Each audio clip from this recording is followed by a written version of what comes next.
Hello guys, I hope आप सभी बढ़िया होंगे। आज का वीडियो है 22nd weekend analysis of Nifty and bank Nifty और दूसरे इंडाइसेस भी देखेगा बिकॉज़ मंथ एंड भी हो चुका है। तो हम एक बार दूसरे इंडाइसेस को भी देख लेंगे कि मंथ एंड कैसा रहा है और मंथली चार्ट्स पर वो इंडाइसेस कैसा प्ले आउट कर, ठीक है? तो उससे हम एक अपना पॉइंट ऑफ व्यू बनाने की ट्राई। तो आइए शुरू करते हैं अपना एनालिसिस।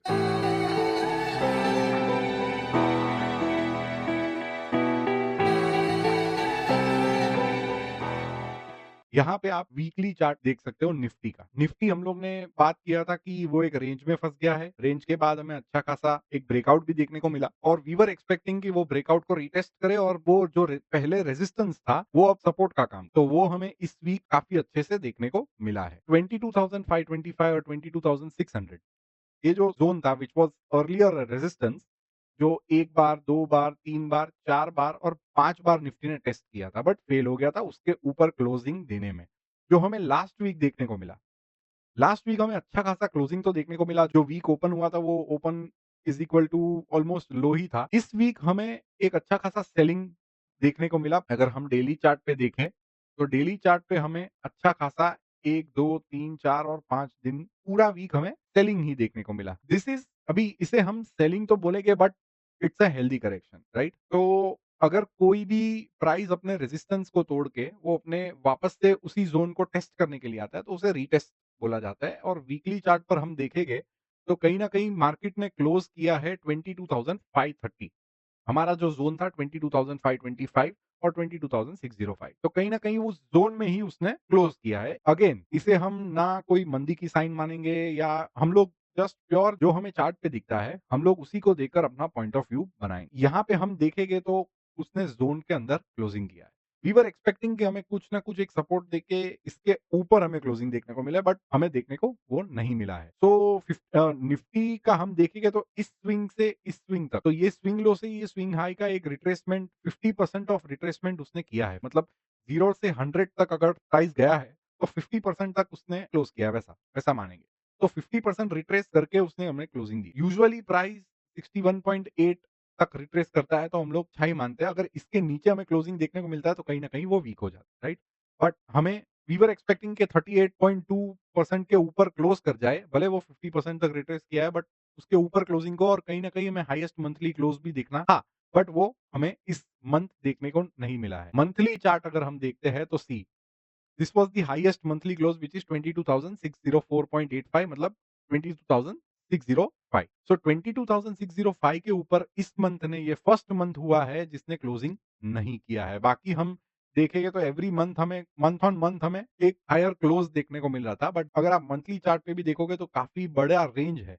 22,800 से लेके 23,100 राइट? तो ये काफ़ी बड़ा रेंज है और एक डोजी फॉर्म हुआ है मंथली चार्ट पे। जो मई मंथ क्लोज़ हुआ है that has formed a doji. Doji का मतलब है इंडिसिशन, मतलब ना बायर्स जीता है ना सेलर जीता है। अभी इसका हाई और लो दोनों इंपॉर्टेंट। डोजी का हमेशा हाई और लो बहुत इंपॉर्टेंट रहता है अनलेस एंड अंटिल वो लो या तो हाई ब्रेक होके प्राइस सस्टेन नहीं करता है ईदर ऑन द अपसाइड और द डाउनसाइड, तब तक हमें कोई ट्रेंड का अंदाजा नहीं मिलता। ओके, सो अभी ये तो रेंज बहुत बड़ा हो गया है। 23,110 के ऊपर उसे या तो क्लोज करना है मंथली बेसिस पे भी, और अगर वीकली बेसिस पे कहीं 2-3 दिन अगर सस्टेन करता है तो काफ़ी अच्छा स्ट्रेंथ माना जाएगा।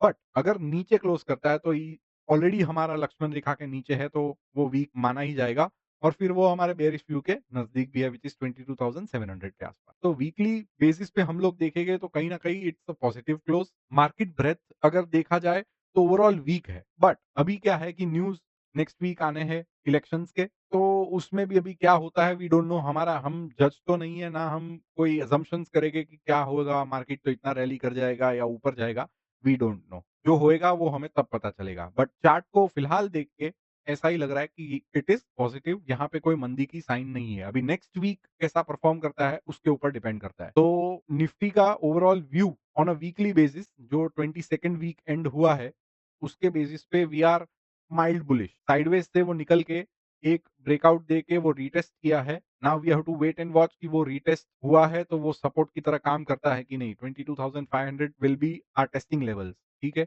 और 22,300 तक we can see a golden ratio जो जिसे बोलते हैं 61.8% का रिट्रेसमेंट होता है और वहाँ से कहीं हमें सपोर्ट देख के बाइंग देखने को मिलती है। तो it would be a good sign. अभी हम लोग आ जाते हैं बैंक निफ्टी पे। तो बैंक निफ्टी हम लोग ने बात की थी कि बैंक निफ्टी एक तो असेंडिंग ट्रायंगल पैटर्न दिखा रहा था, बट कहीं न कहीं उसे क्लोज़ देने में डिफ़िकल्टी हो रही थी 49,100 के ऊपर, मतलब 49,057 का जो ये लेवल था, जो रेजिस्टेंस का काम कर रहा था, ये जो 48,600 से लेके 49,100 का ये जो लेवल है अराउंड 500 पॉइंट्स का, तो वो कहीं न कहीं एक रेजिस्टेंस ज़ोन्स का काम कर रहा है एंड बैंक निफ्टी कहीं न कहीं वहाँ पे सस्टेन होने का ट्राई कर रही है। वीकली चार्ट पे हम लोग देखते हैं तो वीकली चार्ट पे डोजी फॉर्म हुआ है।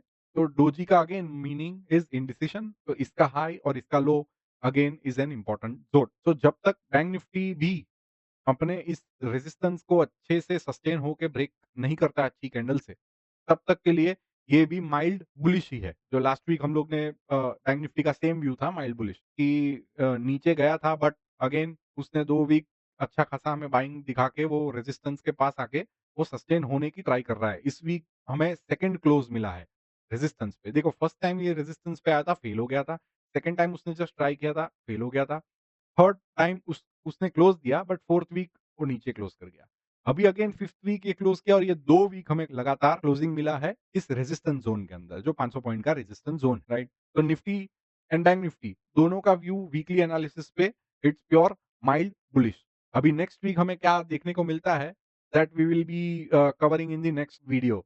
बाकी हम कोई अपना पॉइंट ऑफ व्यू ऐसा नहीं बनाएँगे कि ये यहाँ पे टारगेट हो सकता है या ये टारगेट हो सकता है। हाँ, प्रीवियस जो initial top 8 all time high जो बनाया है that can act as a resistance, उसके ऊपर अगर जाता है, तो ये क्या है कि अभी रिस्क एक्सपोज़र काफ़ी बढ़ गया है बिकॉज़ आप दोनों के मंथली चार्ट देखो तो we have not seen a consolidation कौन से भी इंडाइसिस में see for last 5 to 6 months जो क्लोजिंग हमें मिला है we have not seen any consolidation. ऐसा consolidation for few months we should expect कि ऐसा कंसोलिडेट करके निफ्टी जाता है तो वो कहीं न कहीं वो सस्टेन होता है, राइट? अगर ट्रेंड में रहना है तो it should do a rally then have a base then again rally and then make a base.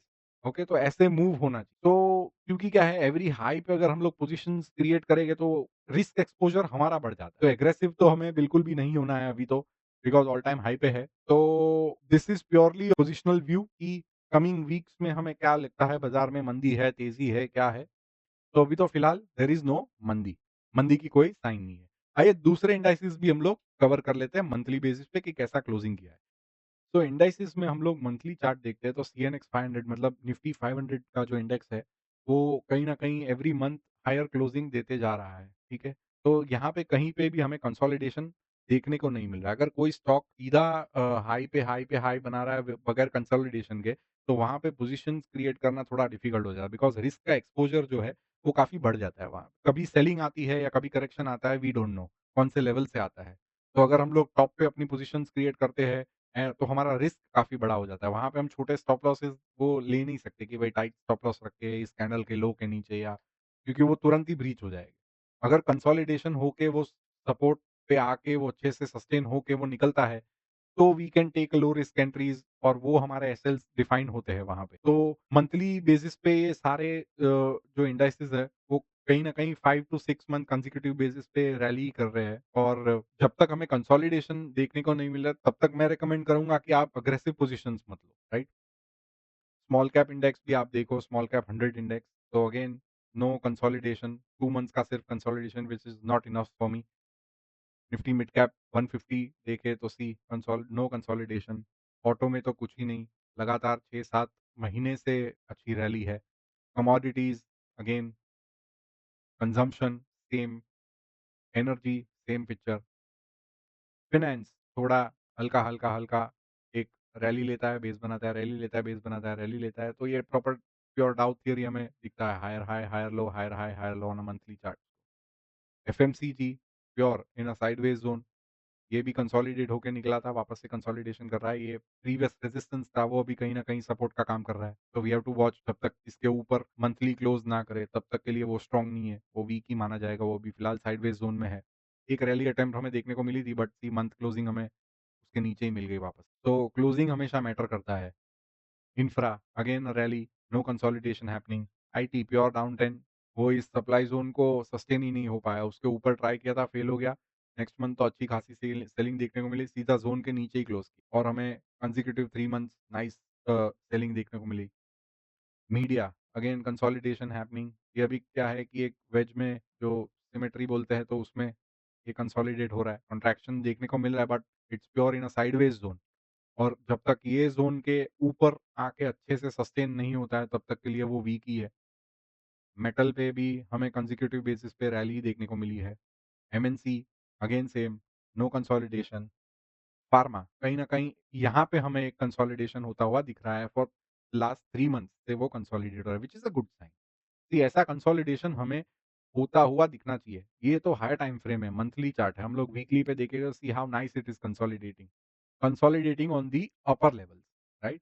तो जभी भी ये कंसोलिडेशन होके अच्छे से ऊपर या नीचे ब्रेक करता है तो वो ट्रेंड डिफाइन करता है। अगर ऊपर की साइड ब्रेक करता है तो it's a continuation of an up trend, वो और स्ट्रॉन्ग है। अगर नीचे ब्रेक करता है तो वो कहीं न कहीं वीक माना जाता है, okay? So a nice consolidation happening in pharma, PSU banks again no consolidation, realty index no consolidation, 1 month का एक कंसोलिडेशन आया था वापस से और rally. Service sector same, private banks एक साइडवेज ज़ोन में फँस गया है। Health care index again we are seeing a good consolidation. तो pharma and health care sector जो है वहाँ पे एक कंसोलिडेशन हमें देखने को मिल रहा है। Okay, Nifty oil and gas same, we are getting to see a consolidation of 2 to 3 month, okay. तो यहाँ पे कैसा है कि जो स्टॉक्स कंसोलिडेट हो रहे हैं, जो इंडाइसेस कंसोलिडेट हो रहा है, आप उसी सेक्टर में उसके स्टॉक्स देखिए। वो स्टॉक्स में रिलेटिव स्ट्रेंथ देखिए कि अगर इंडेक्स कंसोलिडेट कर रहा है और उसी इंडेक्स के कोई स्टॉक है जो काफ़ी अच्छा स्ट्रेंथ दिखा रहे हैं, तो you can have them in your watch list और उस पे नज़र रखो। जब ये इंडाइसेस स्ट्रॉन्ग होंगे, तो वो स्टॉक्स काफ़ी स्ट्रॉन्ग होंगे तभी। जब भी इंडेक्स स्ट्रॉन्ग होता है, तो ये स्ट्रॉन्गर हो जाता है, ओके? तो रिलेटिवली स्ट्रॉन्गर स्ट्रेंथ पे आप फ़ोकस कीजिए। सारे इंडाइसेस मेजॉरिटी देखें तो रैली मोड में ही है। कहीं पे भी हमें बेस फॉर्मेशन या कंसोलिडेशन देखने को नहीं मिल रहा है except for health care index and pharma index और ऑयल एंड गैस थोड़ा बहुत हमें देखने को मिल रहा है। बट अब जब तक हम लोग ऐसा नहीं बोलते हैं बिकॉज़ क्या है कि लोग प्रिडिक्शंस करते हैं कि अभी तो इसको तो मंदी निफ्टी में मंदी मतलब करेक्शन तो बहुत ज़रूरी है, हुआ ही नहीं है। जब तक चार्ट हमें नहीं बोलता है तब तक हमारा व्यू चेंज नहीं होता है, राइट? जब तक चार्ट हमें मंदी नहीं दिखाता, मंदी की साइन्स नहीं दिखाता या मंदी के कन्फर्मेशंस नहीं देता, तब तक के लिए हम मंदी मोड में आते नहीं है। तब तक के लिए हमारा व्यू बुलिश या तो साइडवेज जो भी चार्ट बोलता है, हम लोग उस बेसिस पे अपना पॉइंट ऑफ व्यू बनाते हैं, ओके? मेजर इंडेक्सेस देखें Nifty, bank Nifty mild bullish है, बेयरिश तो बिल्कुल नहीं है अब तक। बेयरिश की साइन मिलेगी तो मैं अपडेट करूँगा। तब तक के लिए आपको भी अपना व्यू सेम रखना है। इलेक्शन की वीक में या इलेक्शन के न्यूज़ जब भी आते हो तभी जो ट्रेडर इंट्राडे ट्रेड करता हो, तो उसके लिए खास अपनी पोज़ीशंस को हेज करके जाना, नेकेड बिल्कुल भी मत जाना। अभी जो फ़िलहाल एटीएम प्रीमियम्स आप देखोगे तो 900 हज़ार के आस-पास चल रहे हैं, तो वो काफ़ी तेज़ी से गलते हैं, राइट? प्रीमियम्स डीके होते हैं। तो अपनी पोज़ीशंस को हेज करके जाना, रिस्क को पहले से प्लान कर देना कि भाई इतना रिस्क है और वही हिसाब से आप ट्रेडिंग करना। अगर आपको ऑप्शंस की नॉलेज नहीं है, हाउ ऑप्शन बिहेव, तो मैं तो सलाह देता हूँ कि आप दूर ही रहिए। बिकॉज़ क्या है कि मार्केट में अपॉर्च्युनिटीज़ एंडलेस है। ये एक ही दिन नहीं है कमाने को। मैं इतना ज़्यादा इम्पोर्टेंस नहीं देता हूँ ऐसे न्यूज़ या इलेक्शंस को। I focus on my risk, I focus on consistency. तो जहाँ पे मेरा लो रिस्क एंट्रीज़ डिफाइन होती है, I definitely take a trade. But जब तक के लिए वो नहीं मुझे देखने को मिलती है, तो I do not trade. I better stay side, stay on cash, वो अच्छा है मेरे लिए। बिकॉज़ मेरे को मेरे कैपिटल से प्यार है और मेरा कैपिटल मैं कंसिस्टेंट बेसिस पे लो रिस्क लेके अगर मैं इसे ग्रो करता हूँ, तो I am very much happy. तो मुझे ऐसे इवेंट्स की ज़रूरत नहीं है, ओके? तो this was the overall analysis. Next week थोड़ा एक्साइटिंग रहेगा, थोड़ी वॉलेटिलिटी भी रहेगी, तो एन्जॉय करो नेक्स्ट वीक क्या होता है, क्या नहीं, ठीक है? So this was the analysis of Nifty and bank Nifty for the 22nd weekend of 2024, also a month end of May. Enjoy the weekend. Thank you very much.